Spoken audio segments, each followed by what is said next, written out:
Une série d'explosions sème la panique de New York à Miami. Des ambassades sont ciblées par attaque. Des entreprises sont détruites. Des immigrants cubains sont abattus. Un mystérieux groupe issu d'exilés cubains revendique ces actes de violence. Il s'agit du groupe terroriste Oméga 7.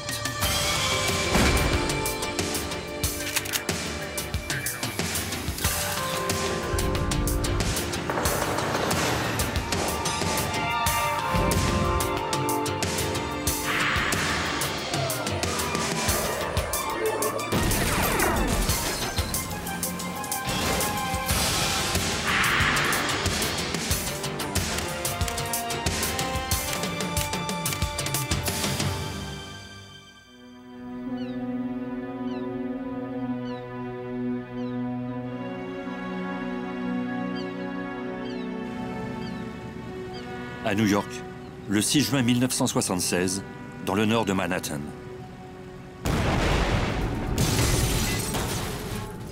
Une bombe explosa à l'ambassade de Cuba aux Nations Unies. Des policiers et des agents du FBI furent dépêchés sur les lieux. J'ai carrément entendu la détonation depuis mon appartement. L'agent spécial Larry Wack vivait à 3 pâtés de maison de l'ambassade. Il fut sur les lieux en moins de quelques minutes. Il y avait d'énormes dégâts. Ma première impression a été que personne ne pouvait avoir survécu à une telle explosion. Mais on a ensuite constaté qu'il n'y avait eu aucun blessé. L'agent Wack examina l'entrée de l'ambassade. À en juger par les dégâts, la bombe avait explosé directement devant la porte d'entrée. L'agent vit alors qu'une caméra de sécurité était posée juste au-dessus. Je me suis dit que le type qui avait laissé la bombe devant la porte devait avoir été capté sur la bande vidéo. L'agent Wack demanda l'autorisation à un diplomate cubain de regarder l'enregistrement. Il nous a dit qu'il leur était impossible de nous remettre l'enregistrement avant de l'avoir eux-mêmes regardé. Ils devaient nous contacter plus tard.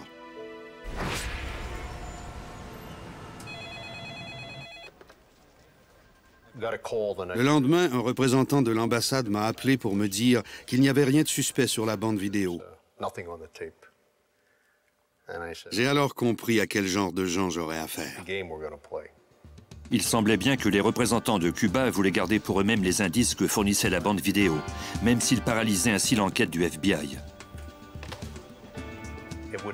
Dans un monde idéal, ils auraient dit « Voici une copie de l'enregistrement, faites ce que vous avez à faire. On va conserver la bande originale. » Mais on ne vit pas dans un monde idéal. Une chaîne de télévision fournit alors au FBI l'enregistrement d'un appel téléphonique d'un membre de l'organisation anticastriste Oméga 7 qui revendiquait l'attentat à la bombe de l'ambassade cubaine. Le FBI ne connaissait pas cette organisation.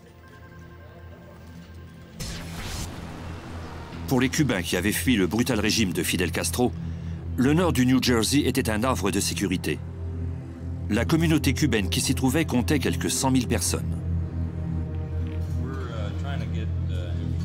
Les agents du FBI interrogèrent des immigrants au sein de cette communauté qui pourraient les aider à identifier les membres d'Oméga 7.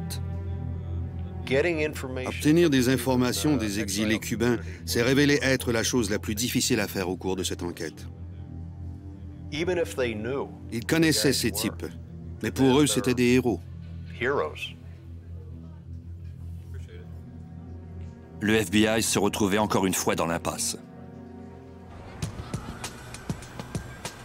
Au cours des 2 années suivantes, l'Oméga 7 cibla plusieurs autres immeubles de New York. L'organisation posa des bombes à l'ambassade cubaine à 2 reprises. Une autre bombe explosa au Lincoln Center pendant la performance d'un orchestre cubain. Chaque fois, un membre d'Oméga 7 contactait les chaînes de télé locales pour revendiquer ces attentats. L'organisation terroriste était déchaînée. Malheureusement, le FBI ne disposait d'aucune piste. On n'avait aucun témoin. Seulement quelques indices qui ne nous permettraient jamais d'épingler qui que ce soit. Pour l'heure, La seule piste à explorer était celle de la mystérieuse voix de l'individu qui revendiquait ces attentats. Pour l'agent spécial Tom Menapace du FBI, la voix semblait être la même sur tous les enregistrements. Il y avait bien quelques légères variations, mais si on écoutait les enregistrements l'un à la suite de l'autre, on pouvait relever des similitudes.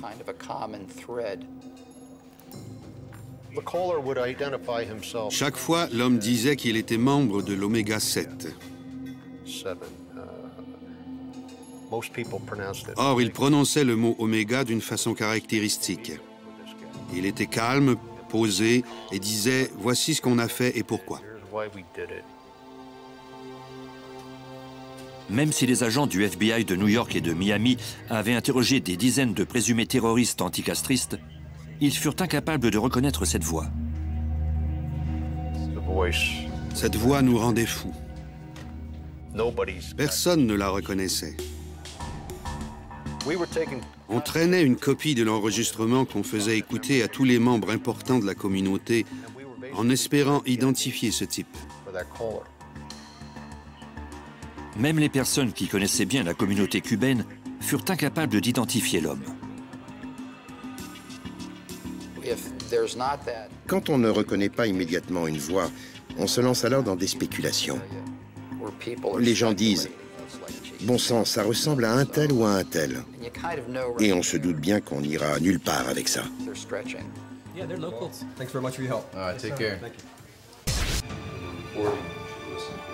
Les enquêteurs firent également écouter la mystérieuse voix des informateurs ayant des liens avec plusieurs organisations anticastristes. Personne n'arrivait à relier cette voix à un suspect.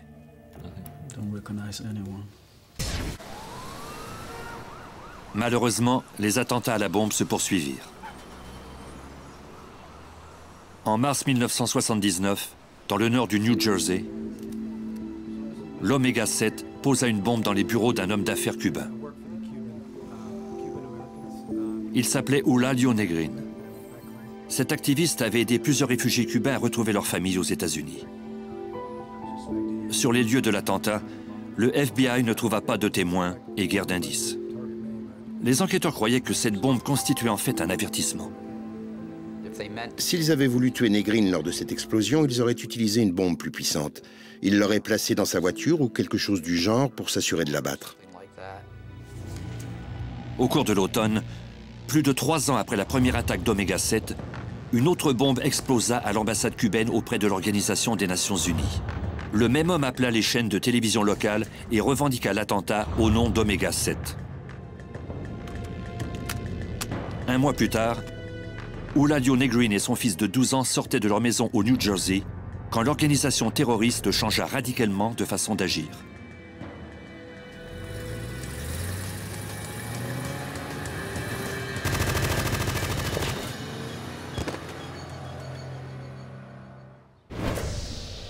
L'agent spécial Larry Wack fut frappé par la brutalité de ce meurtre. Même dans le monde des policiers, des voleurs et des méchants, il y a des règles à ne pas transgresser. Et abattre un homme devant son fils en est une. Ce crime froid et calculateur m'indiquait qu'on avait affaire à des types très durs. Ils n'avaient aucune conscience. La police de Union City trouva des cartouches en laiton vide qui provenaient vraisemblablement de l'arme du meurtrier. Le FBI et la police interrogèrent les voisins. Il a fallu faire une enquête minutieuse dans le voisinage pour reconstituer le trajet emprunté par la voiture dans laquelle ils avaient pris la fuite. Finalement, les enquêteurs trouvèrent un témoin qui put leur décrire la voiture du tireur, en donner la couleur, la marque et le modèle.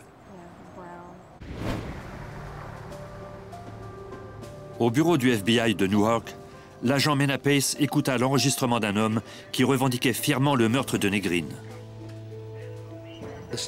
Les enjeux étaient de plus en plus élevés. Ça avait commencé par une bombe posée devant une porte, et maintenant ils s'en prenaient à des gens et commettaient des meurtres.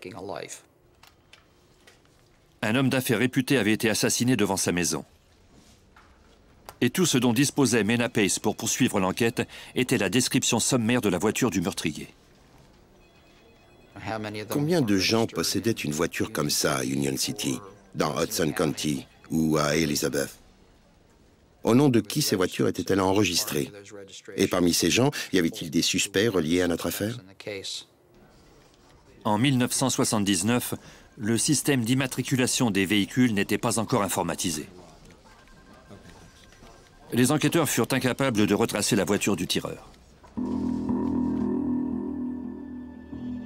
Lors de l'autopsie, la pathologiste trouva plusieurs projectiles dans le corps de la victime. Ces balles n'auraient une quelconque valeur que lorsqu'on trouverait l'arme du crime.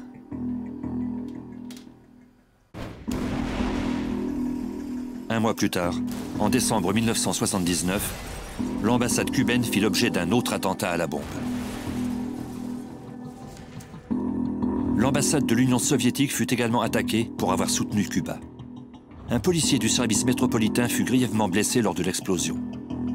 De nouveau, la mystérieuse voix appela pour revendiquer les deux attentats au nom d'Oméga 7.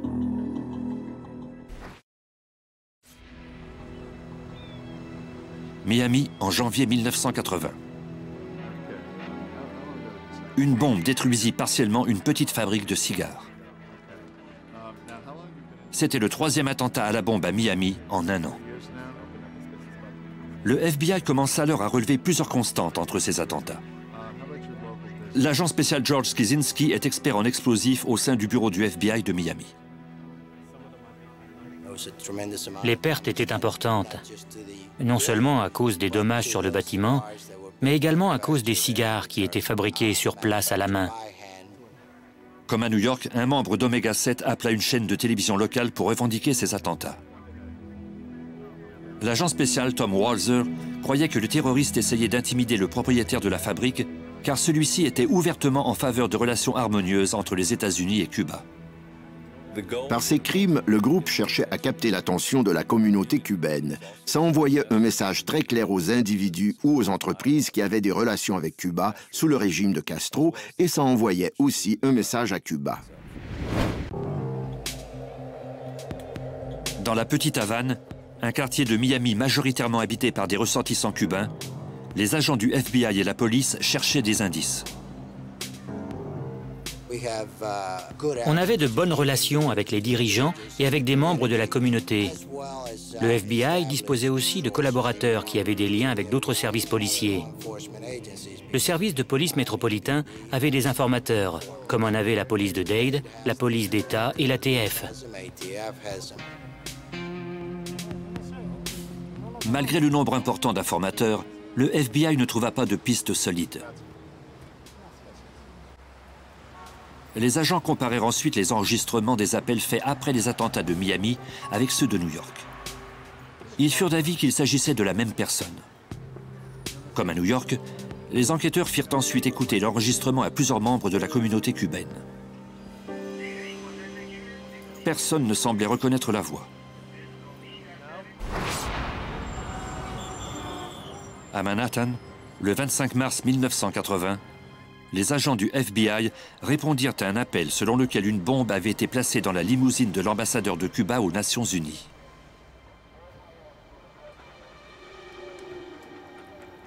Après plusieurs interrogatoires, les enquêteurs purent reconstituer les événements. Quand le chauffeur était allé chercher la limousine pour conduire l'ambassadeur à un rendez-vous, il avait heurté la voiture devant lui. En sortant examiner son véhicule, il avait trouvé une boîte de chaussures recouverte de rubans adhésifs gris.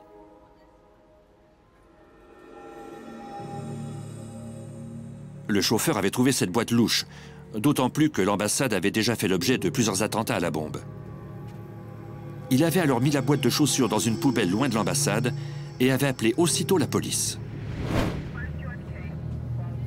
Quand l'escouade antibombe de la police de New York arriva sur les lieux, le chauffeur leur montra l'endroit où il s'était débarrassé de la boîte suspecte. Mais la poubelle avait été vidée. Les éboueurs de la ville étaient passés pendant leur tournée habituelle.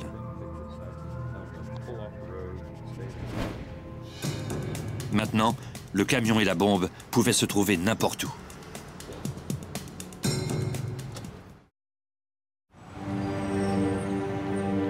À New York, un chauffeur avait trouvé ce qui ressemblait à une bombe sous la limousine de l'ambassadeur cubain à l'ONU.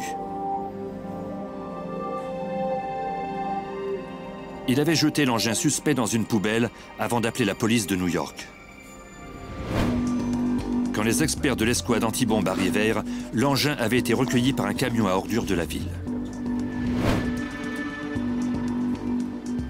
L'escouade parvint à retrouver le camion. Ils interrogèrent le conducteur, comme nous le raconte l'agent spécial Tom Menapace du FBI. Ils ont commencé par lui demander s'il avait trouvé un objet étrange dans les poubelles, et il a répondu non. Mais quand ils lui ont dit que ça pouvait être une bombe, il a déclaré que l'engin était dans le camion.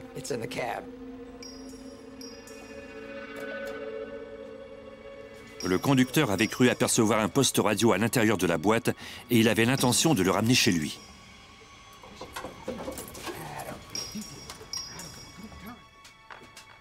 La boîte contenait assez d'explosifs pour détruire tout un immeuble. Au labo, un expert examina l'engin à la recherche d'empreintes digitales, de cheveux ou de fibres. Mais il ne trouva rien. Dans le quartier de Queens, à New York, le 11 septembre 1980, l'Oméga 7 enleva une autre vie.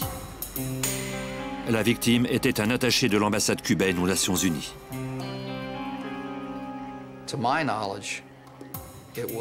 À ma connaissance, c'était le premier assassinat d'un représentant de l'ONU, et ce, en territoire américain.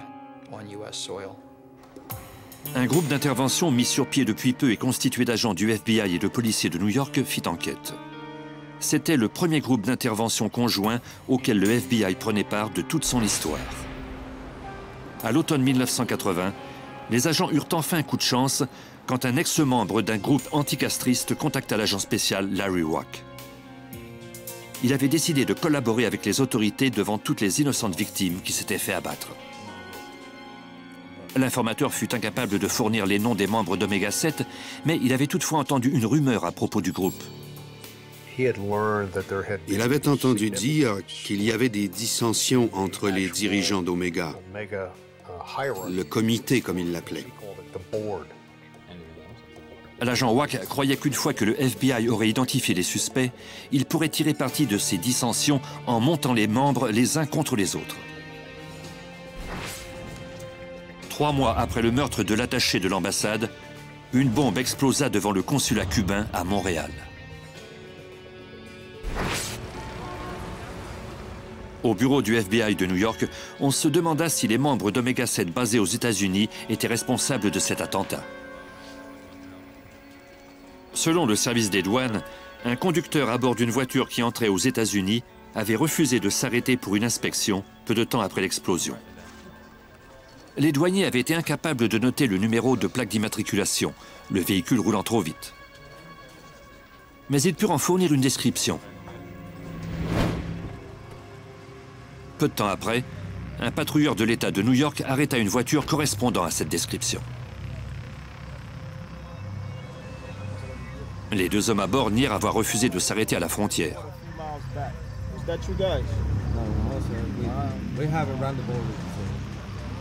Sans numéro de plaque ni preuve de leur culpabilité, l'agent n'eut pas d'autre choix que de les laisser partir.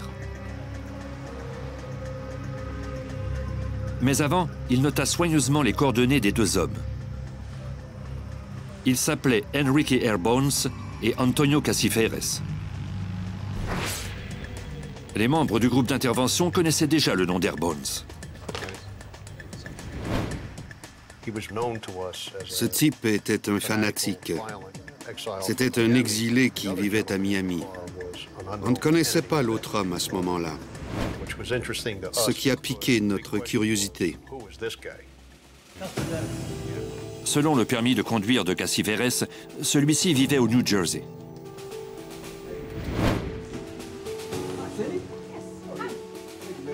L'agent Menapace se rendit à l'immeuble où il vivait pour y interroger ses voisins. Certains d'entre eux affirmèrent que Casiferes était parti vivre à Miami depuis peu. Menapace fit écouter la voix du terroriste aux voisins du suspect.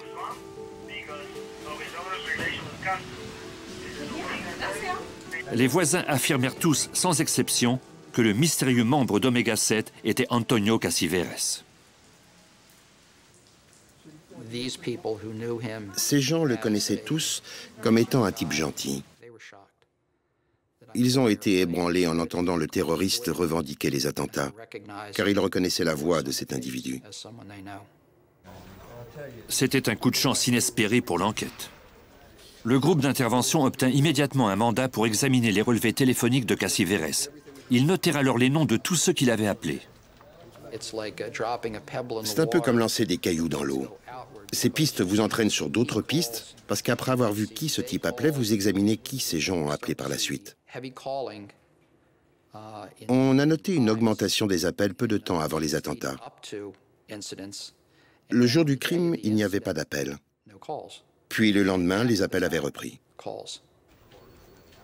À partir des relevés téléphoniques, le FBI identifia 3 autres présumés membres d'Oméga 7. Les agents examinèrent ensuite les transactions sur les cartes de crédit des 4 suspects. Ils relevèrent plusieurs transactions de location de voitures. Les locations de voitures nous ont alors particulièrement intéressés. Les agents découvrirent que des suspects avaient loué des voitures à l'aéroport de Newark juste avant les attentats à la bombe. Ces véhicules avaient ainsi donc pu servir lors des crimes. De fait, l'un des suspects se détachait du lot.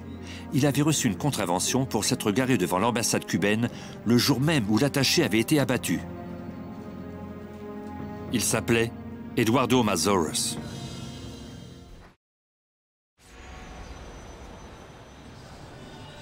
Miami, le 11 septembre 1981. Une bombe explosa au consulat du Mexique. Oméga 7 revendiqua ce nouvel attentat. Quelques heures plus tard, une autre bombe explosa, cette fois au consulat du Mexique à Manhattan. Une fois de plus, Oméga 7 revendiqua le crime. Même si ces explosions s'étaient produites à près de 2000 km de distance, l'agent Mena Pace croyait que les bombes pouvaient avoir été posées par une seule et même personne. L'écart de temps entre les 2 attentats était assez long, pour qu'une personne ait le temps de venir de Floride au New Jersey ou à New York par avion, et de commettre cet autre crime. L'agent Mena Pace se précipita à l'aéroport de Newark pour vérifier les relevés des agences de location de voitures. Je remontais cette filière, je montrais des photos et je posais des questions. À la dernière agence de location de voitures, Mena Pace sut qu'il était sur la bonne voie. En regardant la photo, l'employé a dit « Vous venez tout juste de manquer ce type ». Le suspect Eduardo Mazoros venait de changer sa voiture de location pour une autre, car selon lui, les freins étaient défectueux. J'ai alors demandé à l'employé si la première voiture était toujours là, et il m'a dit « On n'y a pas encore touché ». J'ai dit « N'y touchez pas ». J'ai ajouté « Et cet homme conduit une autre de vos voitures en ce moment ?» Et l'homme m'a répondu par l'affirmative. L'agent Mena Pace était conscient qu'il s'agissait d'une percée majeure. On disposait de la voiture qui avait vraisemblablement servi lors de l'attentat. En outre, on tenait un suspect solide, présumé membre d'Oméga 7, et qui avait loué un véhicule juste avant l'attentat à New York et seulement quelques heures après l'attentat en Floride. L'agent Mena Pace demanda aux enquêteurs de le rencontrer à l'agence de location. Le temps était compté. Le FBI devait arrêter les membres d'Oméga 7 avant qu'ils ne frappent à nouveau.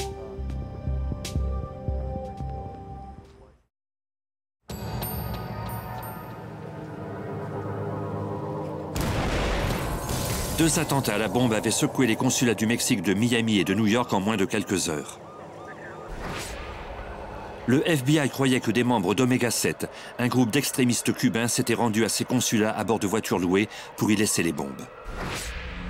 Eduardo Mazoros, un des principaux suspects, venait tout juste de laisser une voiture à l'aéroport de Newark.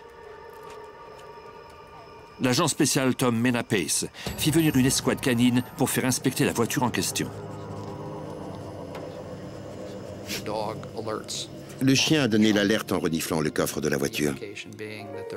Ça indiquait qu'il y avait détecté la présence de résidus d'explosifs. Les enquêteurs avaient appris que Mazoros avait loué une autre voiture. Quand il la retourna, Les agents l'attendaient. Mazoros était entouré d'agents déguisés en employés et en clients. Mais comme les agents ne disposaient d'aucune preuve formelle, ils mirent le suspect sous surveillance faute de pouvoir l'arrêter. Je l'ai immédiatement reconnu. Il était comme sur la photo. L'agent Mena Pace suivit le suspect dans l'autobus qui faisait la navette entre l'agence et le terminal. Je faisais semblant d'être un autre client qui devait aussi se rendre au terminal. Et je comptais rester le plus près de lui possible. Mena Pace vit Mazoros se mettre en ligne pour acheter un billet d'avion.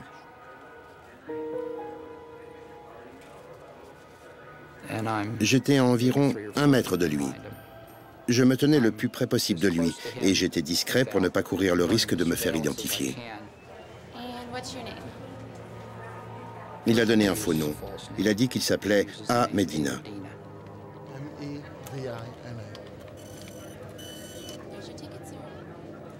Il a acheté un billet pour Miami. Alors que le suspect se dirigeait vers la porte d'embarquement, l'agent Mena Pace s'empressa d'aviser le bureau du FBI de Miami. À Miami, des agents prirent le suspect en filature depuis l'aéroport jusque dans les rues étroites de la Petite Havane et enfin jusqu'à sa maison. Le bureau du FBI de Miami obtint l'autorisation de mettre la ligne téléphonique de Mazoros sur écoute. Voici l'agent George Kizinski. On surveillait sa ligne 24 heures par jour. C'était épuisant. Ça prend beaucoup de temps et de personnel. Et tous nos agents, bien sûr, devaient parler couramment l'espagnol. Pendant 1 an, les agents écoutèrent les enregistrements de la ligne de Mazoros. Malheureusement, il ne mentionna le nom d'Oméga 7 à aucun moment. On cherchait un filon, un coup de chance qui nous permettrait de poursuivre notre enquête. Ça nous permettrait aussi de cesser d'émettre des hypothèses et de passer enfin à la réalité. Le 2 septembre 1982, à la Cour fédérale de New York, le procureur assigna à comparaître tous les présumés membres d'Oméga 7 devant un grand jury. Le FBI devait obtenir leur témoignage avant l'expiration du délai de prescription. Mais les agents avaient un autre motif. Ils espéraient tirer parti des dissensions au sein d'Oméga 7 en montant les membres les uns contre les autres. Les agents prirent les dispositions nécessaires pour que les 2 factions soient convoquées le même jour en cour. Ils virent alors les 2 groupes au moment où ils se rencontraient dans le couloir. À la cour, on était tous du même avis. Il avait été évident qu'il y avait des frictions entre Mazoros et eux. Il y avait beaucoup d'animosité dans l'air. Les agents espéraient que certains membres se mettent à craindre les membres de la faction opposée et qu'ils décident alors de collaborer avec la police en les dénonçant. Ils savaient fort bien de quoi ils étaient coupables. Ils savaient ce que chacun d'entre eux avait fait. Le fait qu'ils soient tous là en même temps que nous leur indiquait, sans qu'on ait à leur dire quoi que ce soit, que la partie était terminée. On les tenait enfin dans nos filets. La plupart des suspects exercèrent leurs droits en refusant de témoigner. Seul Eduardo Mazoros prit la barre. Il n'y a toute implication dans les crimes. Mais 2 semaines après la comparution de Mazoros devant le grand jury, l'agent Wack rentra au bureau et trouva un message de sa part. L'agent Wack le rappela sans attendre. Il a dit qu'il voulait me parler. Bien entendu, il était hors de question que je refuse cette offre et je lui ai dit « Quand voulez-vous qu'on se voie ?» Il a répondu « Eh bien, je vais arriver d'ici quelques jours. Je vais alors vous contacter pour qu'on convienne d'un lieu de rencontre. » Quelques jours plus tard, l'agent Wack, accompagné d'un enquêteur de la police de New York, rencontra Eduardo Mazoros dans un hôtel de Newark. Il était bien mis. On aurait pu croire qu'on discutait avec un homme d'affaires de New York d'un marché possible. Marché qui d'ailleurs ne semblait guère important, du moins à ses yeux à lui. Eduardo Mazoros déclara qu'il était venu négocier avec le FBI au nom du chef d'Omega 7, Omar. Omar s'inquiétait de voir le FBI l'étalonner ainsi. Non seulement les agents de New York, mais aussi ceux de Miami, de Newark et de tous les autres bureaux qui participaient à l'enquête. Mazuras se déclara prêt à parler des crimes commis par la faction ennemie, à condition que le FBI promette de renoncer à poursuivre les membres de la faction d'Omar. L'agent Wack lui demanda alors d'organiser une rencontre entre lui et Omar. Mazuras lui répondit que c'était impossible, mais il accepta de revenir le voir le lendemain. Les agents croyaient que le personnage d'Omar était une pure invention. L'agent Wack craignait d'être la prochaine cible d'Omega 7. On a regardé sous notre voiture parce que, à ce moment-là, on n'avait aucune idée de ce que ce type tramait. Ça pouvait être un piège. On a donc inspecté soigneusement notre voiture avant de partir.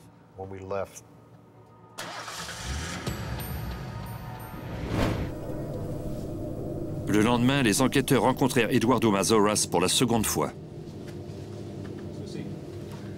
Ils lui dirent alors qu'ils doutaient de l'existence d'un certain Omar. Vous êtes Omar et vous êtes venu négocier avec nous. Et il m'a répondu que c'était bien le cas.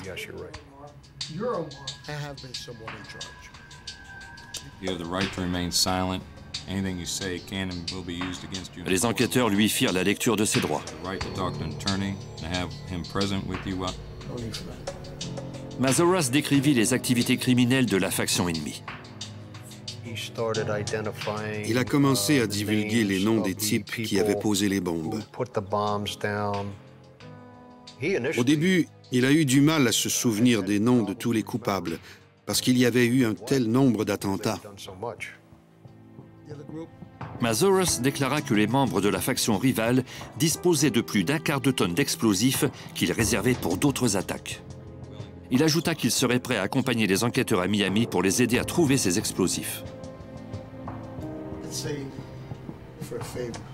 Il voulait que la faction ennemie soit mise hors d'état de nuire. Il espérait sans doute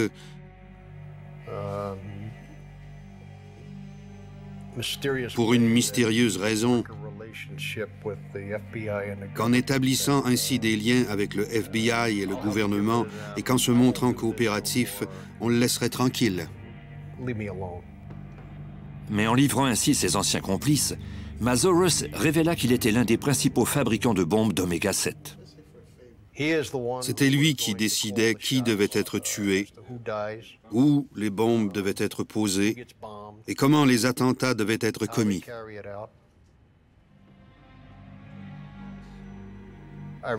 Je me rappelle m'être dit en moi-même que ce type était vraiment dans le pétrin. Je ne savais même pas si on pourrait conclure une entente, compte tenu de ce qu'il avait fait. Le FBI était confronté à un important dilemme. Mazuras avait avoué être un terroriste. On pouvait soit l'arrêter, soit l'accompagner à Miami pour trouver les explosifs. La décision fut laissée entre les mains des dirigeants du FBI et du département de la justice. C'est le directeur du FBI qui nous a donné l'aval pour faire le voyage à Miami. Les dirigeants du FBI estimaient que la sécurité de la population était prioritaire. Par conséquent, Eduardo Mazuras pourrait rentrer à Miami. On avait la mission de trouver les quelques 250 à 350 kilos d'explosifs, car ils pouvaient tuer beaucoup d'innocentes personnes. On devait courir ce risque. Il nous fallait absolument savoir où se trouvaient ces explosifs.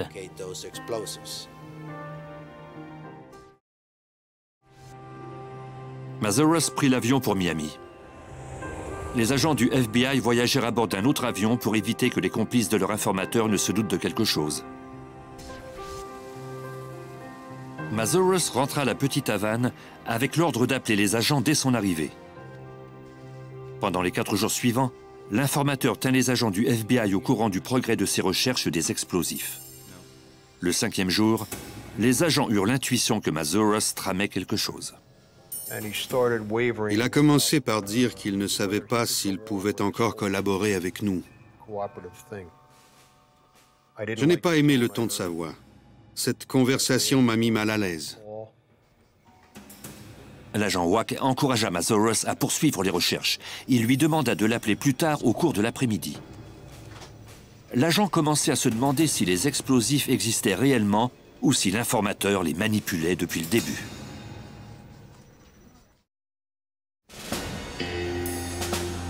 Le FBI et le service de police de New York étaient aux prises avec une situation délicate. Ils avaient remis en liberté l'informateur et terroriste avoué Eduardo Mazorus, qui avait promis de leur montrer une cache contenant un quart de tonne d'explosifs. Mais maintenant, les agents commençaient à douter des intentions de Mazorus. Celui-ci avait un comportement étrange. L'agent spécial Larry Rock attendit anxieusement son appel. Il a dit « Désolé, mais je ne reviendrai pas. Il faut que j'y aille. » Puis la ligne a coupé. Pour le groupe d'intervention, c'était catastrophique. L'agent spécial George Kizinski du bureau du FBI de Miami était aux prises avec un terroriste en liberté dans la ville qui était sous sa responsabilité. On était découragés. On a dû reprendre nos esprits et se dire qu'on le retrouverait. Les agents du FBI se mirent à la recherche de Mazorus au sein de la communauté cubaine de Miami et dans le reste des États-Unis. Voici l'agent spécial Tom Walser. Il était en cavale. Il avait été identifié, mais il était toujours à la tête de l'organisation. 2 semaines plus tard, l'agent spécial Larry Rock reçut un appel pour le moins inattendu. C'était Mazorus. J'étais abasourdi. Cet appel m'a complètement pris de court. Il a commencé par s'excuser d'avoir pris la fuite. Je crois qu'il se sentait vraiment coupable de nous avoir fait faux bond. Et quand il a dit qu'il était désolé, je l'ai cru. Mais il appelait également parce qu'il voulait savoir ce qu'on allait faire avec les types qui avaient commis les assassinats. Et il voulait aussi savoir ce qu'il attendait lui. L'agent Wack mit un plan au point pour capturer le fugitif. Il demanda à Mazorus de l'appeler quand il serait rentré à la maison. Je lui ai donné mon numéro de téléphone personnel en lui disant de m'appeler à frais virés. Je ne voulais pas qu'il m'appelle d'une cabine téléphonique et que la ligne soit coupée parce qu'il avait manqué de pièces de monnaie.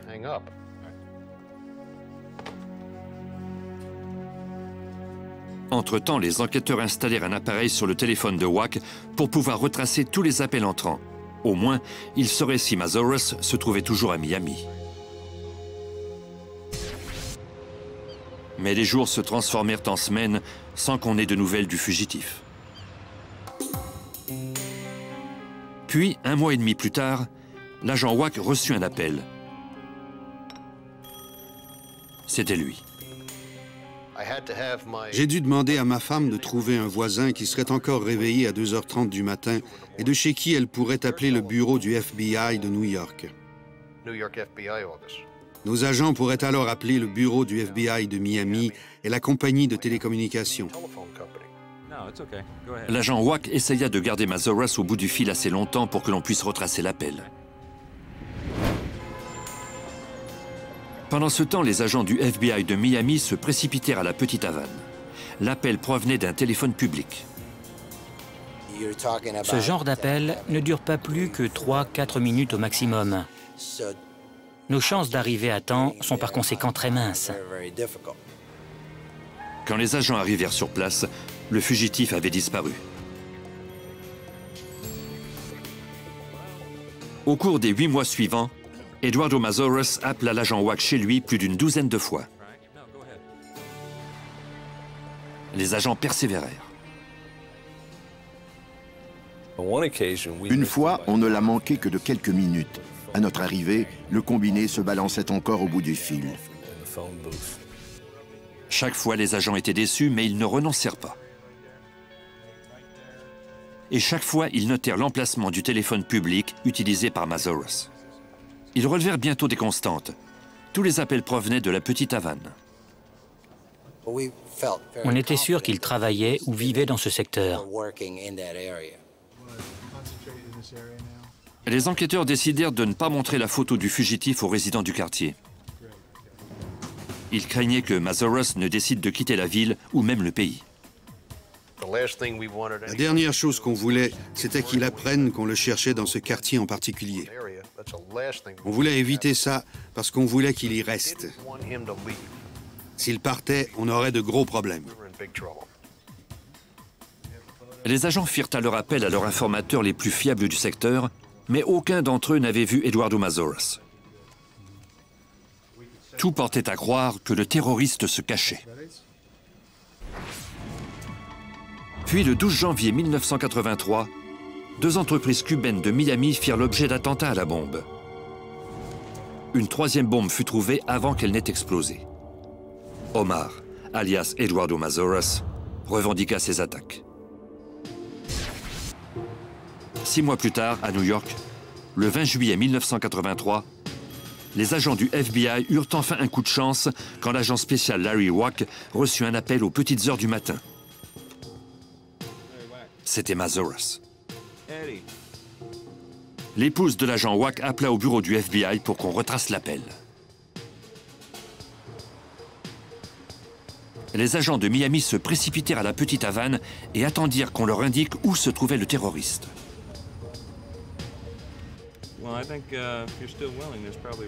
L'agent Wack essayait de garder le fugitif en ligne le plus longtemps possible. Je me disais, mais où sont-ils tous? Qu'est-ce qu'ils font? Pourquoi ne l'ont-ils pas encore arrêté? Je commençais à être à court de sujets de conversation. Mazoros raccrocha. Le FBI l'avait de nouveau perdu. Quelques instants plus tard, quand un agent arriva à la cabine téléphonique, Mazoros avait disparu. C'est alors qu'il aperçut un homme qui ressemblait au suspect entrer dans un appartement à un pâté de maison de là. Voici l'agent spécial Tom Walser. On était tous très excités, mais on essayait de rester calme.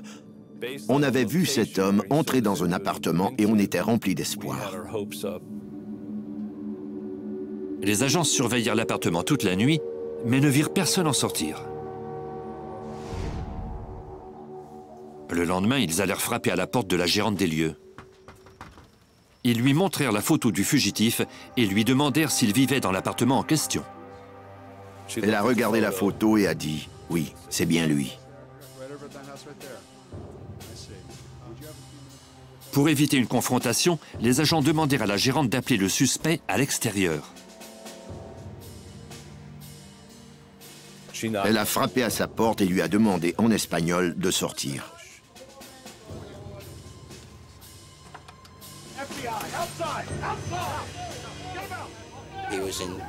Il était en état de choc quand il a vu les agents armés. Il était très surpris. On a procédé à son arrestation.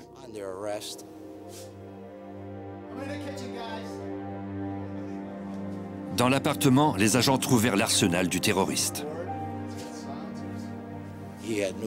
Il avait plusieurs armes, des silencieux, des autocollants d'Oméga 7, des gilets pare-balles, des articles de propagande et des éléments pour fabriquer des bombes. Les agents trouvèrent également des télécommandes et des minuteries à moitié terminées, destinées à faire exploser des bombes. Je crois qu'il s'apprêtait à commettre d'autres attentats parce que ces minuteries étaient chacune à divers stades de fabrication. On était très heureux d'avoir pu l'arrêter avant qu'il ne fasse une autre victime.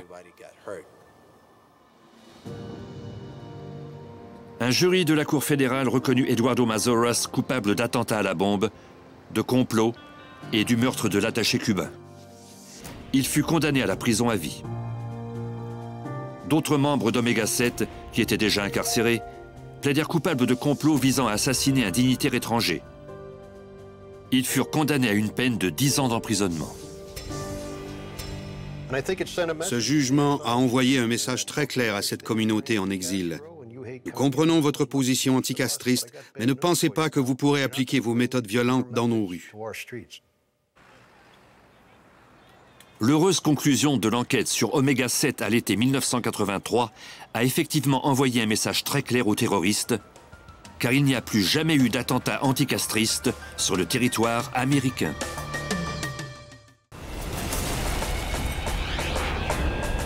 Une série d'explosions secoue la ville de New York. Les agents du FBI et les policiers passent les débris au tamis à la recherche d'indices. Ils sont prêts à tout pour trouver une piste qui les mènera vers les auteurs de ces crimes. Mais ceux-ci ont pris soin de bien cacher leurs traces.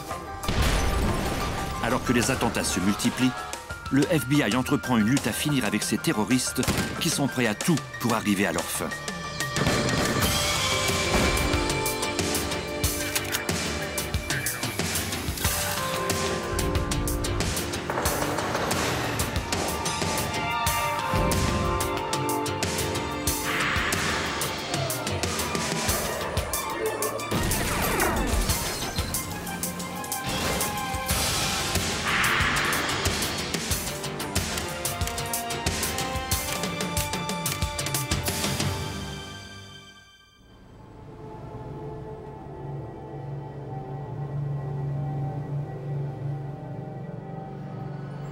New York, le 26 octobre 1974, juste après minuit. Cinq explosions secouèrent Manhattan. Les policiers de New York se précipitèrent sur les lieux des attentats. La plus grosse détonation avait eu lieu dans le quartier des Affaires. L'enquêteur Elmer Toro, du service de police de New York, menait l'enquête. Après un seul coup d'œil aux dégâts, Toro sut qu'ils auraient de la chance s'ils trouvaient le moindre indice. Les terroristes semblaient avoir utilisé de la dynamite. Le problème avec les explosions, c'est que la plupart des indices sont détruits. On ne peut pas retrouver la dynamite elle-même. Tout ce qu'on peut espérer, c'est trouver une empreinte digitale ou un témoin oculaire. Les policiers interrogèrent tous ceux qui se trouvaient alors dans le quartier, mais aucun d'entre eux n'avait vu l'auteur du délit. À en juger par les fragments qu'on avait recueillis, la bombe avait été posée sous une voiture. On l'avait mise sous le moteur. En explosant, la déflagration avait fait sauter l'auto et propulsé le moteur dans les airs. On en a retrouvé des fragments jusqu'au 6e étage. C'était une explosion très puissante. On a rapidement compris que cette enquête allait être ardue. Le seul indice prometteur était les restes de ce qui ressemblait à la poignée d'une valise en cuir. Pendant que les policiers ratissaient la scène du crime, ils reçurent un appel de l'Associated Press. Un des poseurs de bombes avait contacté l'agence de presse pour signaler qu'il avait laissé quelque chose dans une cabine téléphonique près du site de l'explosion. Un patrouilleur fut dépêché sur les lieux. Sous le téléphone, il trouva une lettre. Il la remit aux experts du quartier général afin que ceux-ci se mettent à la recherche d'une piste. La lettre provenait d'un groupe se faisant appeler le FALN, l'acronyme des Forces armées de libération nationale de Porto Rico. Il s'agissait d'un groupe isolé qui comptait peu de membres. Le FALN n'était même pas connu à Porto Rico. Seuls les extrémistes le connaissaient, ceux qui luttaient pour l'indépendance de ce pays. Mais la plupart des Portoricains n'en avaient jamais entendu parler. L'ancienne colonie espagnole de Porto Rico avait volontairement accepté de devenir américaine. Lors d'un référendum, plus de 90% des Portoricains avaient voté pour que l'île soit annexée aux États-Unis. Seulement 5% des électeurs avaient voté pour l'indépendance du pays. Maintenant, ces gens constituaient une menace. Dans la lettre trouvée sous le téléphone, le FALN exigeait du gouvernement américain qu'il abandonne Porto Rico, sans quoi il y aurait d'autres attentats à la bombe. Ces gens ne croyaient pas au système électoral. Ils comptaient obtenir le soutien de la population en semant la peur par ces actes de violence. Ce qui avait commencé comme une enquête sur une explosion devenait maintenant une lutte contre ces attaques terroristes. Or, c'est au FBI qu'incombe cette responsabilité. Le service de police de New York rencontra les agents du bureau. L'enquêteur Toro mit l'agent spécial Don Wofford au fait de la situation et lui montra les indices trouvés sur les lieux des explosions. Les indices montraient que la bombe était constituée d'un explosif de grande puissance et qu'elle avait vraisemblablement été activée par un détonateur parce que c'est la seule chose qui puisse faire exploser des bâtons de dynamite. Plusieurs fragments montraient qu'une montre avait servi de minuterie. On avait aussi trouvé des fragments de piles. À partir des débris, on voyait que le dispositif avait été placé dans un sac dont on avait trouvé des fragments de la poignée. C'était bien peu, mais c'était tout ce que les enquêteurs avaient trouvé. Ils tentèrent de découvrir qui avait fabriqué la poignée.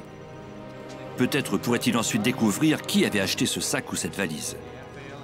Ils concentrèrent ensuite leur attention sur la lettre dans laquelle le FALN demandait aux États-Unis de renoncer à son hégémonie sur Porto Rico et de libérer 5 terroristes portoricains de prison fédérale. Ces terroristes étaient derrière les barreaux depuis les années 50. Le 1er novembre 1950, 2 tireurs portoricains avaient tenté d'assassiner le président américain Harry Truman. 2 agents de la police de Washington avaient été gravement blessés lors de l'échange de coups de feu. Un policier était mort, de même qu'un des terroristes. L'autre tireur fut condamné à la prison à perpétuité. 3 ans plus tard, 4 autres portoricains indépendantistes avaient été écroués après avoir ouvert le feu à la Chambre des représentants. Maintenant, l'enquêteur Toro et l'agent Wofford se demandaient si le groupe terroriste n'était pas formé de proches des 5 hommes derrière les barreaux.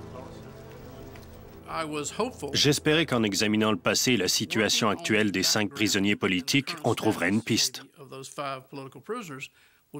On a examiné le passé de ces 5 hommes, on a vérifié l'identité des gens qui leur écrivaient et qui leur rendaient visite. Au même moment, la police de New York et le FBI examinèrent les dossiers des activistes portoricains qui étaient reconnus pour leurs actes de violence. 1 mois après l'explosion, le service de police de New York reçut un appel à propos d'un cadavre qui avait été abandonné dans un immeuble de Spanish Harlem. Le jeune agent Angel Poggi, dont c'était la première journée de travail, fut dépêché sur les lieux pour y faire enquête. L'agent Poggi était originaire de Porto Rico et il était fier de s'être distingué par sa carrière et son statut. La porte était piégée.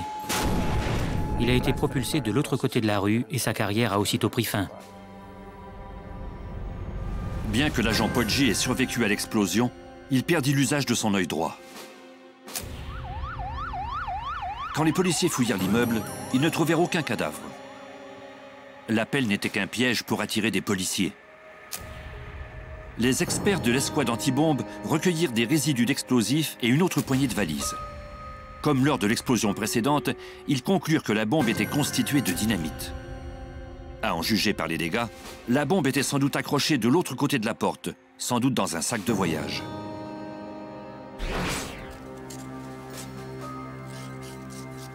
Par un autre appel téléphonique, les policiers trouvèrent une lettre du FALN qui revendiquait fièrement cet attentat qui avait atteint l'agent Poggi. Pour les enquêteurs du service de police de New York, cette enquête était devenue une affaire personnelle. Ils se battaient pour l'indépendance de Porto Rico, et voilà que le premier policier qu'ils blessaient était un jeune portoricain. Ce n'était qu'un enfant. Quand au sein de la police on se sent attaqué, on réagit différemment. On savait qu'une guerre venait de commencer. La lettre stipulait que l'attentat visait à venger la mort d'un poète portoricain peu connu, Martin Tito Pérez. Si vous aviez affiché le nom de Martin Tito Pérez à Spanish Harlem, sans doute que des gens auraient su de qui il s'agissait. Mais dans le reste de Manhattan et des États-Unis, personne ne savait qui c'était. À ce moment-là, on a compris que les suspects avaient des liens avec Spanish Harlem. Quelques jours plus tôt, des policiers avaient photographié un homme d'origine portoricaine alors qu'il distribuait des dépliants où l'on affirmait que Martin Pérez avait été assassiné par la police en prison. Même si la cause officielle de la mort de Pérez était le suicide, les activistes encourageaient la population à se venger de la police. Le nom de l'homme distribuant ces papiers était William Morales. William Morales était un activiste de Spanish Harlem. C'était un de ces types en faveur de l'indépendance de Porto Rico qui participait à toutes les manifestations reliées à cette cause. Il jouait un rôle dans le mouvement indépendantiste de Porto Rico. Bien que le comportement de Morales soit suspect, les policiers ne disposaient pas de preuves pour le coffrer. Ils continuèrent de chercher quelqu'un qui saurait quelque chose à propos de l'attaque du policier Poggi. Malheureusement, ils n'eurent pas de chance. L'enquête piétinait quand le FALN jeta son dévolu sur une taverne historique située au cœur du quartier des affaires de New York. Les terroristes faisaient monter les enchères au nom de leur cause meurtrière.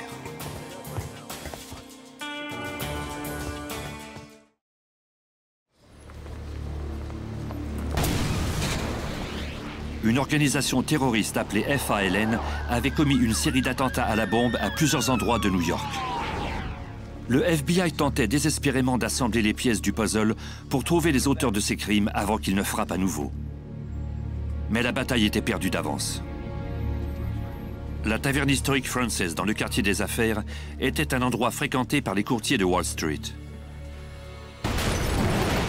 Le 24 janvier, une bombe explosa à l'heure du lunch. La détonation tua 4 personnes et en blessa 60 autres.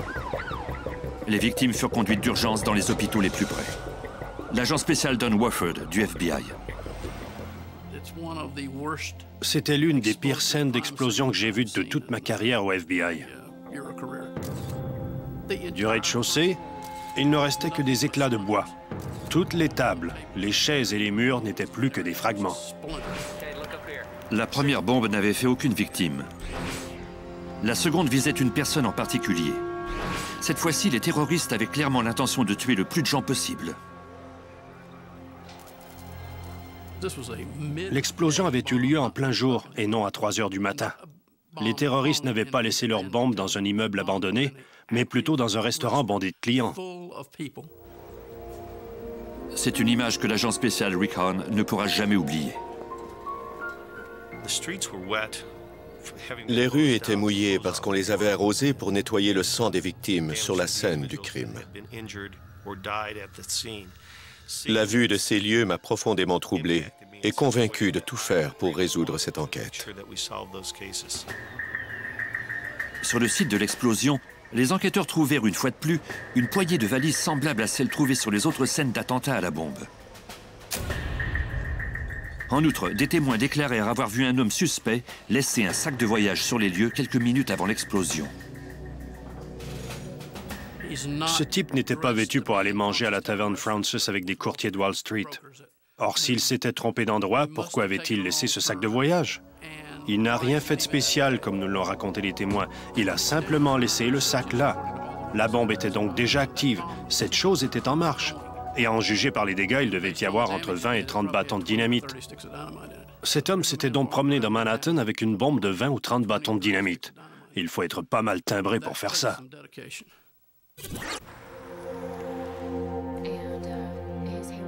Des témoins oculaires décrivirent le suspect à un artiste judiciaire. Le groupe extrémiste devenait de plus en plus dangereux. Le FBI intensifia ses recherches. Le FBI distribua le portrait partout dans New York.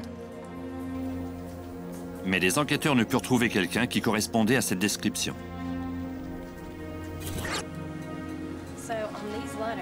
Au labo, les experts examinèrent les maigres indices à leur disposition. Ils se concentrèrent notamment sur les lettres dans lesquelles les terroristes faisaient état de leurs exigences. Leur objectif était de tuer les dirigeants de sociétés commerciales. À l'époque, ces sociétés étaient perçues comme partie prenante de l'industrie militaire et, par conséquent, attaquer ces sociétés revenait à attaquer le gouvernement américain. Les techniciens de laboratoire confirmèrent que les 3 lettres laissées par le FALN avaient été rédigées sur le même papier et que la typographie était identique. Les indices étaient rares.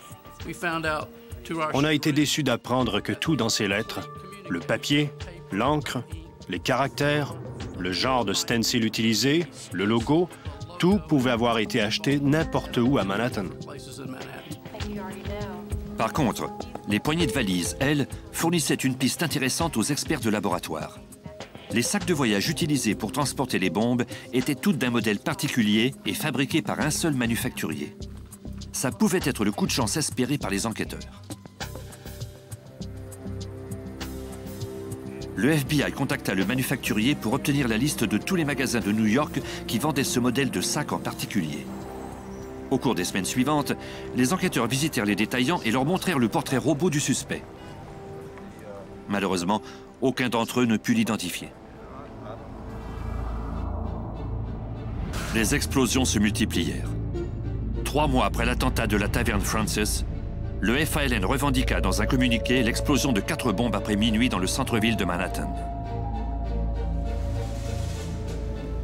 Puis, à Chicago, à 1300 km de distance, l'inimaginable se produisit. Des bombes explosèrent à 2 banques.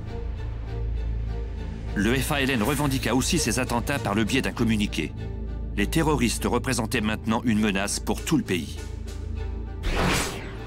Au bureau du FBI de New York, les enquêteurs comparèrent le communiqué de Chicago à ceux qu'ils avaient déjà analysés.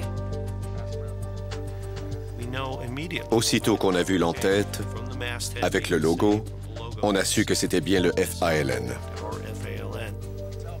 Les experts pourraient poursuivre leurs recherches sous un angle nouveau. Ça nous a permis d'échafauder de nouvelles hypothèses. On se disait que si on n'avait pas pu trouver les suspects à New York, c'était peut-être parce que le groupe était basé à Chicago. Les agents de New York contactèrent l'agent spécial William Dyson du bureau du FBI de Chicago. C'était la première fois que le FALN commettait un attentat à Chicago. La communauté portoricaine de New York est très importante et ces attaques semblaient strictement cibler New York. Or, maintenant, Chicago venait de tomber dans la mire de ces types. On a demandé à nos collègues de New York s'ils n'avaient pas des pistes, des indices. Dans quelle direction devions-nous aller? Les membres du FALN de Chicago communiquaient forcément avec ceux de New York et vice-versa. Ils se déplaçaient aussi. Le FBI et la police réexaminèrent la liste des suspects potentiels. On a cherché à voir si certains des suspects de notre liste n'avaient pas des liens quelconques avec la ville de Chicago. Se rendaient-ils souvent dans cette ville? Recevaient-ils des visiteurs de Chicago? Et on a fait la même chose avec les suspects de Chicago. Des types étaient-ils venus à New York au moment des attentats? Les enquêteurs constatèrent que plusieurs des activistes qu'ils surveillaient à New York avaient bien des liens avec les gens de Chicago. On a mis sous surveillance tous les individus qui nous intéressaient 24 heures par jour.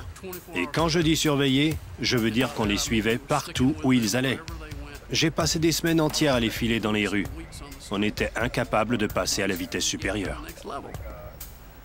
Malheureusement, la surveillance se révéla inefficace et les attentats se poursuivirent. 9 mois après l'attentat de la taverne Francis, il y eut de nouvelles explosions à New York. Cette fois-ci, des bombes frappèrent également les quartiers d'affaires de Chicago et de Washington. Une fois de plus, le FALN revendiqua ces attentats. Après ces attaques, les autorités de Chicago firent appel aux gardiens de sécurité de la ville afin qu'ils fouillent tous les immeubles. Devant le siège social d'une société pétrolière, des gardiens trouvèrent un bouquet de fleurs suspect qui provenait du FALN. Ils ont trouvé un bouquet de 14 roses de belle qualité, comme celles qu'on donnerait à la fête des mères, par exemple. Dans ce bouquet, il y avait une bombe. Un expert de l'escouade anti-bombe de Chicago désamorça la bombe. Pour la première fois, les enquêteurs pourraient examiner soigneusement un engin explosif fabriqué par le FALN, ce qui pourrait peut-être permettre d'obtenir des pistes solides.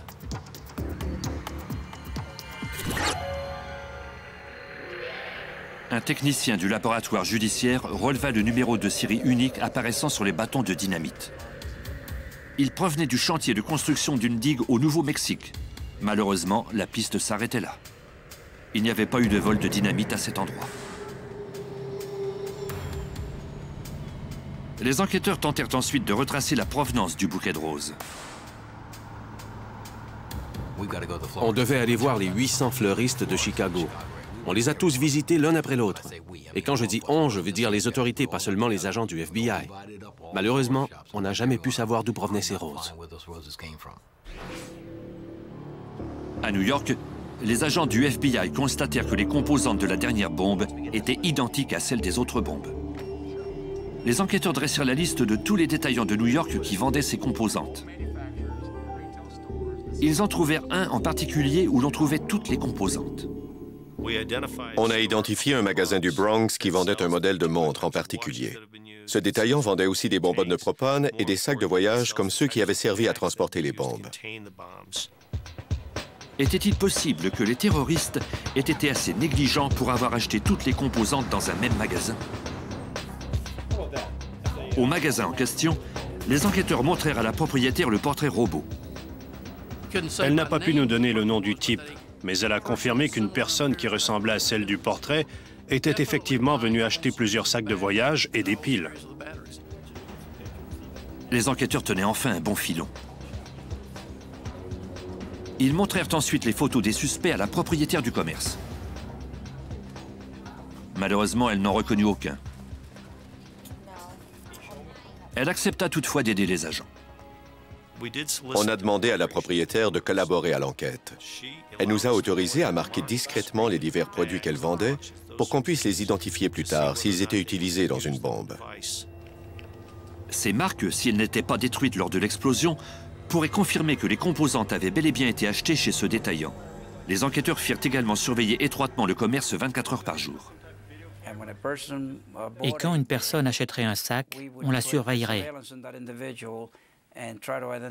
On tenterait de l'identifier et on chercherait à voir si cette personne ressemblait à celle du portrait robot. Maintenant, les agents ne pouvaient plus qu'attendre et espérer que les terroristes soient pris au piège.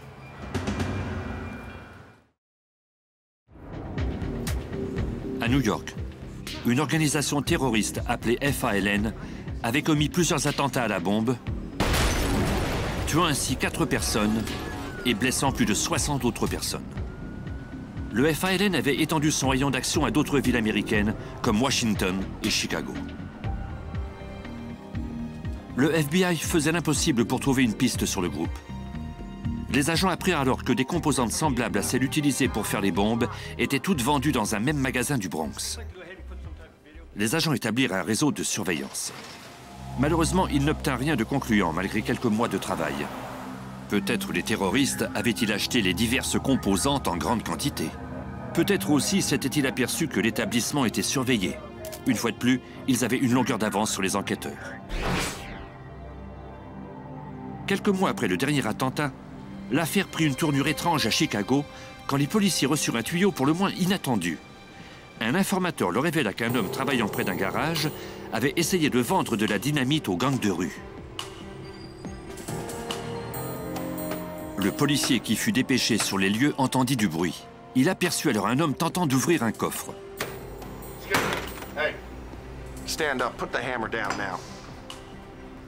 Le policier vit alors des bâtons de dynamite. L'homme déclara que son ami avait volé les explosifs dans un appartement qui en contenait encore beaucoup.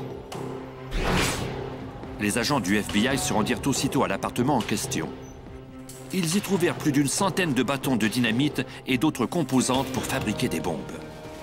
Voici l'agent spécial William Dyson du FBI. Non seulement on a trouvé des explosifs, mais aussi des bonbonnes de propane et des montres dans lesquelles on avait pratiqué des trous. On a même découvert des communiqués. C'était le FALN, il n'y avait aucun doute là-dessus.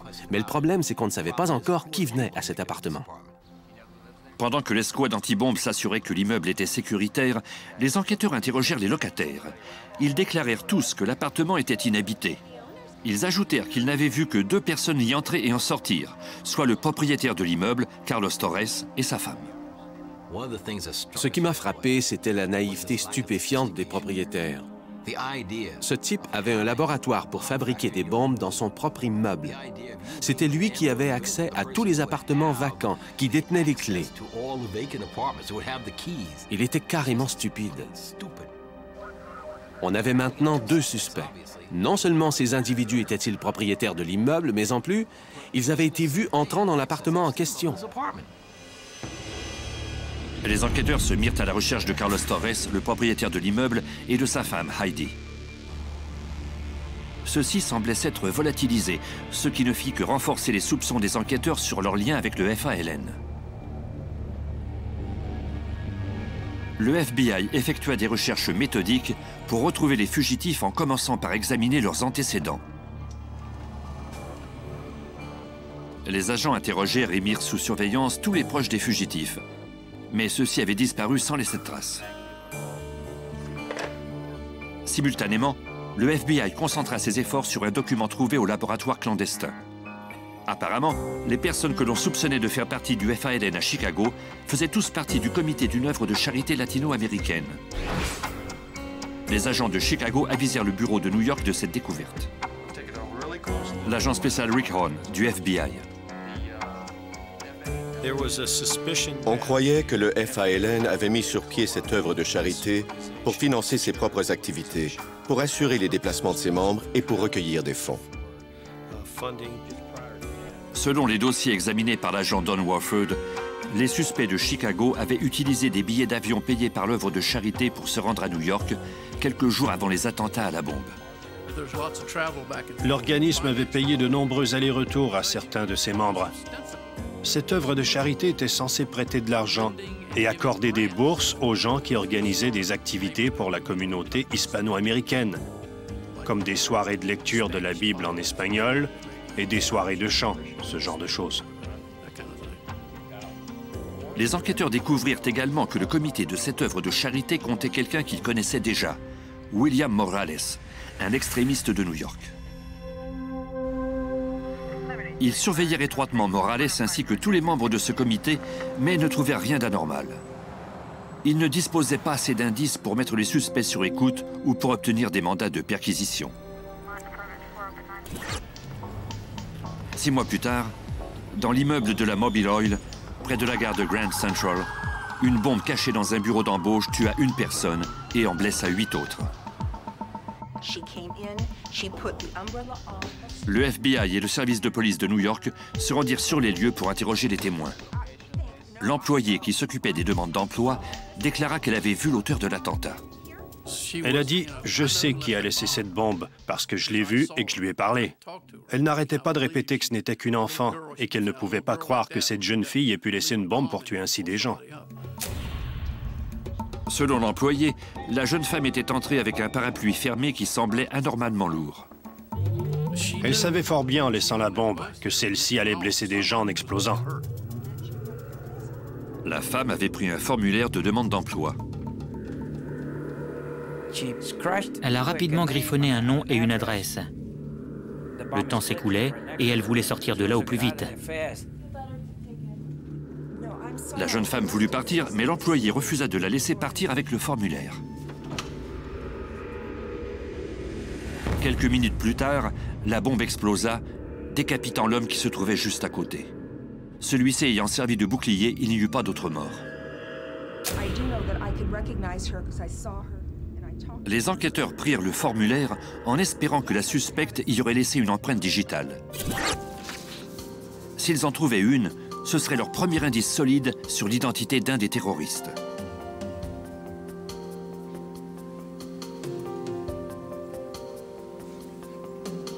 Les experts du labo ne trouvèrent rien sur le recto du document.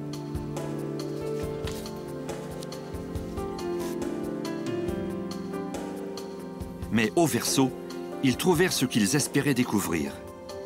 Une empreinte digitale.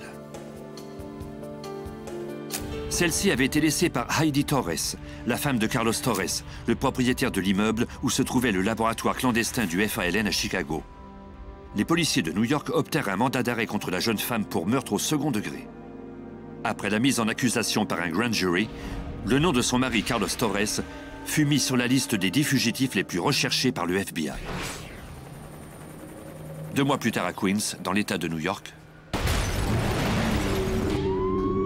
les pompiers furent dépêchés à un appartement où il y avait eu une explosion. Ils y trouvèrent une lettre du FALN. L'agent Warford arriva au moment où les ambulanciers sortaient un homme gravement blessé de l'appartement.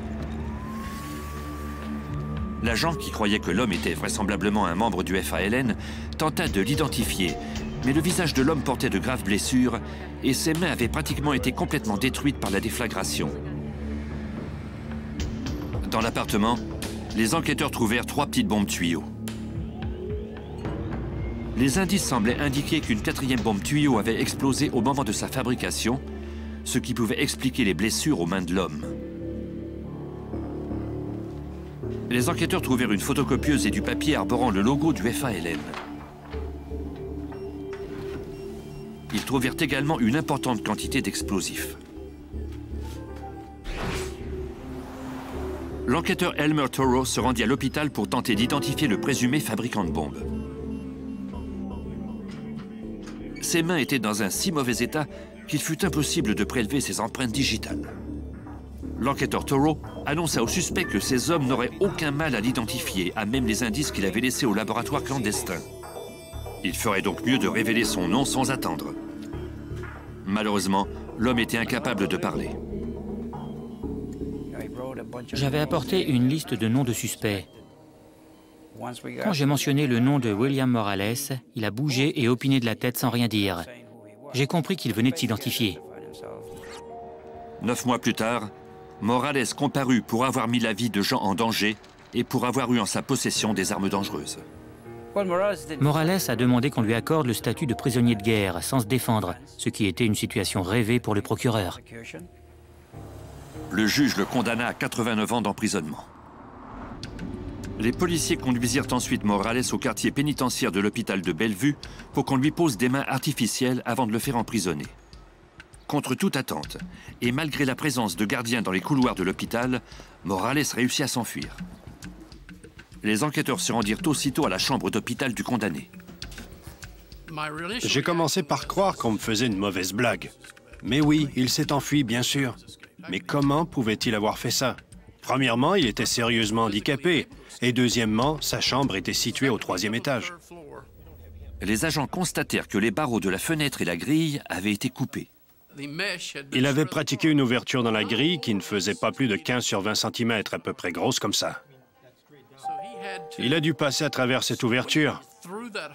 Dieu seul sait comment il a pu descendre 3 étages. On a tout de suite pensé qu'il avait eu de l'aide. Les enquêteurs reconstituèrent les événements.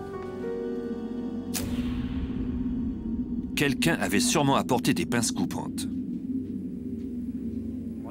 William Morales s'est littéralement frayé un chemin vers la sortie en s'aidant avec ses coudes, car il n'avait plus de mains.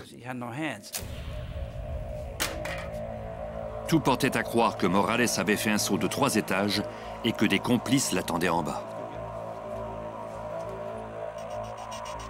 Le FBI et la police de New York lancèrent les recherches pour retrouver Morales. On alerta la population ainsi que tous les services de police au pays. Mais plusieurs mois s'écoulèrent sans trace du fugitif. Puis les terroristes frappèrent de nouveau. 6 mois après l'évasion de Morales, le FALN commit de nouveaux attentats à la bombe à New York, Chicago, ainsi qu'à San Juan, à Porto Rico.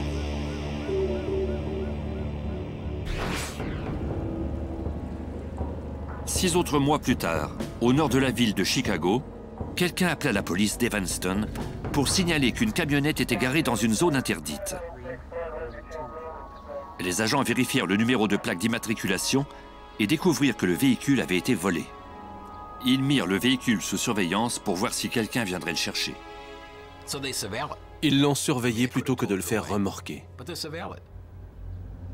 Un peu plus tard, un homme et une femme garèrent leur voiture près de la camionnette et commencèrent à transférer des effets dans le véhicule.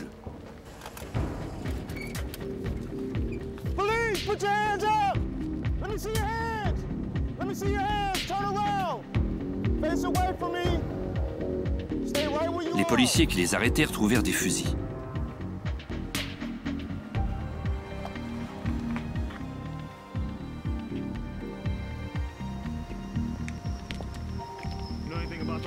Les suspects, qui n'avaient aucune carte d'identité sur eux, refusèrent de parler.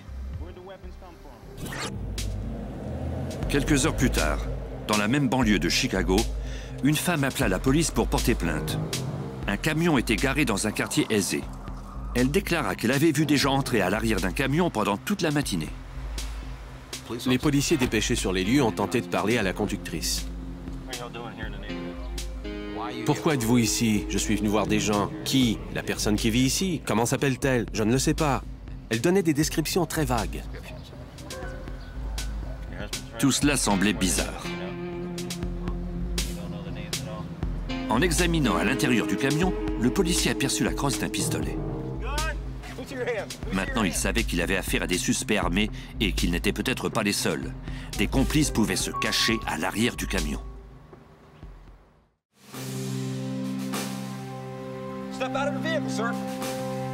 Pendant une vague d'attentats terroristes, des policiers d'Evanston en Illinois arrêtèrent un couple suspect. À l'arrière de leur camion, ils trouvèrent des individus armés de fusils de chasse et de pistolets.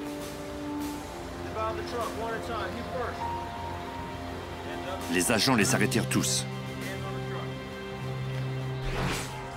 Les policiers d'Evanston photographièrent les suspects et prélevèrent leurs empreintes digitales. La vérification de leur carte d'identité leur posa quelques problèmes. Les noms qui figuraient sur ces cartes étaient tous des noms d'emprunt. Les enquêteurs tentèrent d'interroger les suspects, mais ceux-ci refusaient de parler. Les policiers, qui croyaient qu'il s'agissait peut-être là d'une affaire importante, contactèrent le FBI. En arrivant, l'agent spécial William Dyson du FBI reconnut un des prisonniers. C'était un membre important du FALN. Il faisait partie des 10 fugitifs les plus recherchés. C'était Carlos Torres. L'agent Dyson reconnut également d'autres membres du FALN parmi les prisonniers. C'était comme si je regardais les photos de ces types que j'avais accrochés au mur de mon bureau. On avait mis la main au collet des membres du FALN. On savait que c'était eux et qu'on les identifierait sous peu. Les agents du FBI examinèrent d'un peu plus près les fausses cartes d'identité. Par expérience, ils savaient que les criminels qui se servent de fausses cartes mettent une vraie adresse qui peut leur servir dans leurs activités quotidiennes. Ils remarquèrent alors que plusieurs de ces cartes portaient la même adresse, à Chicago. Les agents du FBI, aidés de la police de Chicago, firent une descente à cette adresse et y trouvèrent diverses composantes servant à fabriquer des bombes et d'autres indices sur le FALN. Grâce aux informations recueillies sur les terroristes, ils firent d'autres descentes à Milwaukee, à New York et au New Jersey. Ils identifièrent ainsi d'autres repères du FALN. 6 ans après le premier attentat à la bombe, un jury de la Cour fédérale reconnut les terroristes coupables de conspiration séditieuse, de port d'armes illégales, de transport de véhicules volés d'un État américain à un autre, parmi d'autres chefs d'accusation. Mais le présumé chef du FALN, William Morales, était toujours en liberté. Juste avant le prononcé de sa peine, un membre du FALN décida de collaborer avec les autorités en échange d'une peine réduite. Il déclara que les 11 terroristes se trouvaient à Evanston pour voler un fourgon blindé afin de financer d'autres attentats à la bombe. Il décrivit également une rencontre qui s'était tenue dans un repère de Milwaukee. Ils s'étaient rencontrés pour planifier leur prochain coup. L'homme qui était à la tête de cette rencontre portait une cagoule et il était donc impossible de le reconnaître, mais il n'avait pas de main. On a tout de suite su qu'il s'agissait de William Morales. L'extrémiste et chef du FALN William Morales avait perdu ses mains quelques années plus tôt alors qu'il fabriquait une bombe. Les enquêteurs pressèrent l'homme de leur donner plus d'informations, mais celui-ci déclara ne pas savoir où se trouvait Morales. Les agents lui demandèrent ensuite de leur décrire comment le FALN s'y prenait pour recruter de nouveaux membres. On devait savoir comment ils recrutaient ces gens. Une fois qu'on saurait ça, on pourrait les retrouver. Les enquêteurs apprirent que le FALN recrutait ses membres à même les rangs des extrémistes portoricains. Les nouveaux membres devaient abandonner toute activité politique et éviter de se faire remarquer. Avec cette idée en tête, l'agent spécial Rick Hahn fouilla parmi les centaines de dossiers d'extrémistes portoricains. Il lui faudrait beaucoup de chance pour identifier les derniers membres du FALN ainsi. On a cherché les types qui ne se rendaient plus dans les ralliements et d'autres rencontres de ce genre et qui avaient cessé de faire parler d'eux. Et on a commencé à les surveiller. Plus d'une année s'écoula avant que le FBI ne trouve finalement un suspect qui semblait mener une double vie. Très rapidement, on s'est rendu compte que ce type était louche. Il avait des activités anormales. Les agents suivirent le suspect jusqu'à un repère du FALN. Sur la base de leurs soupçons, ils obtinrent l'autorisation de mettre le suspect sur écoute électronique.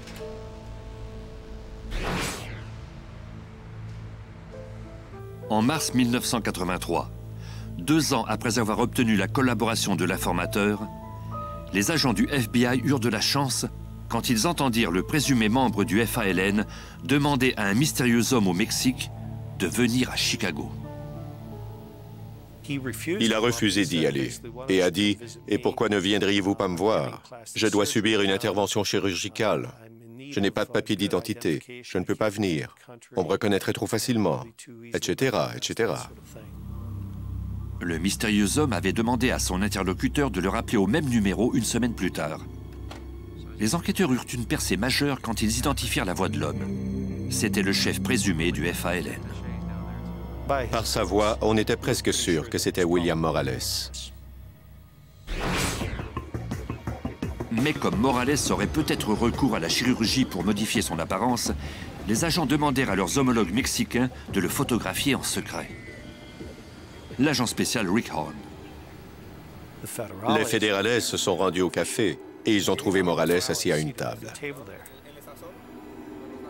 Morales s'était gravement blessé aux mains quelques années plus tôt en fabriquant une bombe. Il ne pouvait se protéger ni se servir d'une arme à feu. Les agents du FBI mirent les agents mexicains en garde. Le suspect serait sans doute accompagné d'un garde du corps armé. L'agent spécial Don Warford. On leur a dit de se montrer prudents. Ils ne pourraient pas lui ordonner tout bonnement de monter en voiture avec eux. Les fédérales, qui ne virent aucun garde du corps, décidèrent de procéder à l'arrestation de Morales. L'enquêteur Elmer Toro de la police de New York. Ils n'étaient pas censés l'arrêter, ils devaient simplement le photographier. Malgré tout, ils ont décidé d'arrêter William Morales. Et ce terroriste d'expérience s'est rendu à la police, ce qui a donné l'occasion à son garde du corps de sortir du restaurant.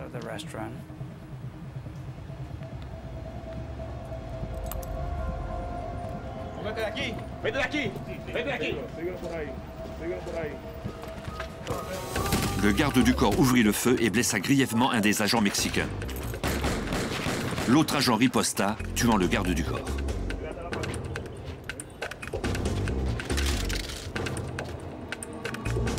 Il mit ensuite Morales en détention, mais la police mexicaine paya un lourd tribut pour cette arrestation, car l'agent blessé mourut en route vers l'hôpital. L'enquêteur Elmer Toro de la police de New York se rendit aussitôt au Mexique pour y interroger Morales et prendre les dispositions nécessaires pour le ramener aux États-Unis. Morales, qui était en détention pour avoir été la cause de la mort d'un agent de police, était vraisemblablement soumis à une forme de torture de la part des fédérales. Morales accueillit l'enquêteur Toro comme si c'était un ami de longue date. Il était heureux de me voir et m'a dit, et je m'en souviendrai toujours, « Elmer, je veux rentrer avec vous. » L'enquêteur Toro lui promit d'obtenir les papiers nécessaires et Morales accepta de les signer.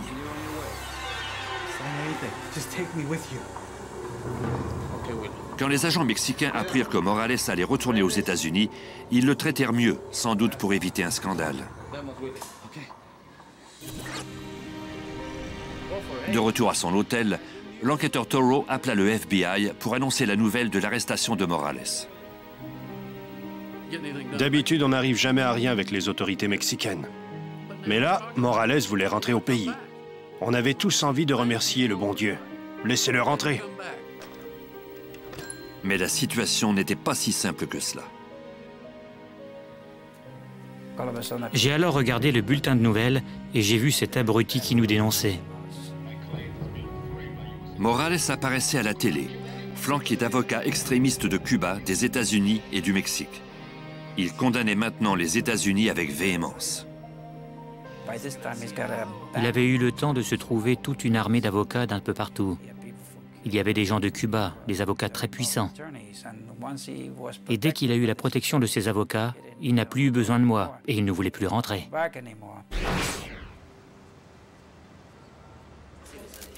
L'enquêteur Toro se rendait bien compte que Morales s'était servi de lui pour être mieux traité en prison, en attendant l'arrivée de ses avocats.